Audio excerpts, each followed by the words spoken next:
ಅಕ್ರಮವಾಗಿ ರಸಗೊಬ್ಬರ ದಾಸ್ತಾನು ಮಾಡಲಾಗಿದ್ದ ಗೋದಾಮುಗಳ ಮೇಲೆ ಕೃಷಿ ಇಲಾಖೆ ಅಧಿಕಾರಿಗಳು ದಾಳಿಯನ್ನು ನಡೆಸಿ 18 ಲಕ್ಷ ಮೌಲ್ಯದ 1296 ಮೂಟೆ ಯೂರಿಯಾವನ್ನ ವಶಕ್ಕೆ ಪಡೆದುಕೊಂಡಿದ್ದಾರೆ.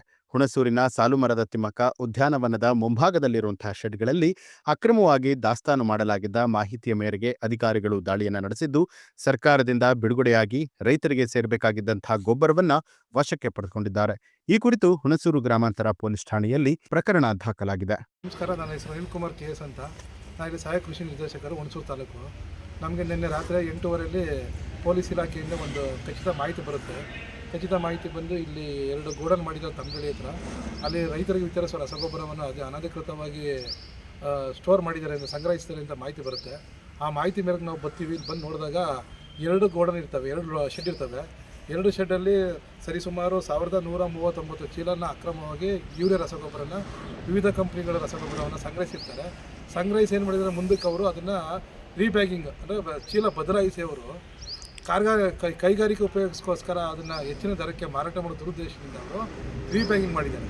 ರೀಬ್ಯಾಗಿಂಗ್ ಮಾಡಿ 2 ಶೆಡ್ಡಿಂದ ನಮಗೆ 1139 ಚೀಲ ಸಿಕ್ಕಿದೆ. ಇದೇ ನಾವು ತನಿಖೆನ ಮುಂದುವರಿಸ್ಕೊಂಡು ನಾವು ಮುಂದಕ್ಕೆ ಹೋದಾಗ ಅಲ್ಲಿ ಒಂದು ಇದನ್ನು ಐಚರ್ ಗಾಡೀಲಿ ಒಂದು ಸುಮಾರು 150 ಚೀಲ ರಸಗೊಬ್ಬರ ಇರುವಂಥ ವೆಹಿಕಲ್ ಇತ್ತು.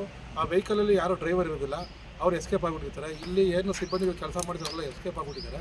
ಹಾಗಾಗಿ ನಾವು ಇದನ್ನು ಈಗ ನಾವು ಕಸ್ಟಡಿ ತಗೊಂಡಿದ್ದೀವಿ. ಇದನ್ನು ಕಸ್ಟಡಿ ತಗೊಂಡು ಮಾಜಾರು ಮಾಡಿ ಮುಂದಿನ ತನಿಖೆನ ಕೈಗೊಳ್ತೀವಿ. ಇಲ್ಲ, ನಮ್ಮ ಇವತ್ತಿನವರೆಗೂ ನಾವು ಈಗ ಕಾಂಟ್ಯಾಕ್ಟ್ ಮಾಡೋಕ್ಕೆ ಪ್ರಯತ್ನ ಮಾಡಿದೆ.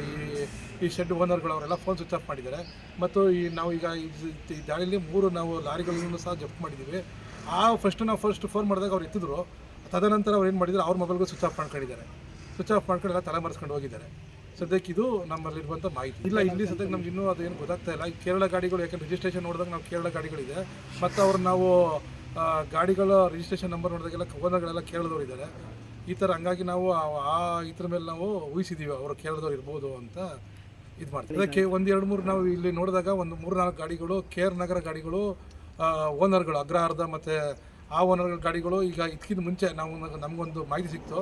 ಆ ಮಾಹಿತಿ ಚೆಕ್ ಮಾಡಿದಾಗ ಪೊಲೀಸರು ಚೆಕ್ ಮಾಡಿದಾಗ ಆ ನಂಬರ್ಗಳು ಒಂದು ಸುಮಾರು ವೆಹಿಕಲ್ಗಳು KR ನಗರದ ಗಾಡಿಗಳು ಇಲ್ಲಿ ಬಂದು ಹೋಗಿರುವಂಥದ್ದು ಇದಿದೆ. ನಮ್ಮ CCTV ಸದ್ಯಕ್ಕೆ ರನ್ನಿಂಗ್ 2-3 ಇದೆ. ಅದು ಇನ್ನೂ ವಶಕ್ಕೆ ತಗೊಂಡಿಲ್ಲ. ಅದನ್ನು ಪೊಲೀಸರು ಬಂದು ವಶಕ್ಕೆ ತಗೊಂಡು ಮುಂದಿನ ತನಿಖೆನ ಮಾಡ್ತಾರೆ. ನಾವು ನ್ಯೂಸ್ ಅಲರ್ಟ್, ನಿಮ್ಮಿಂದ ನಿಮಗಾಗಿ.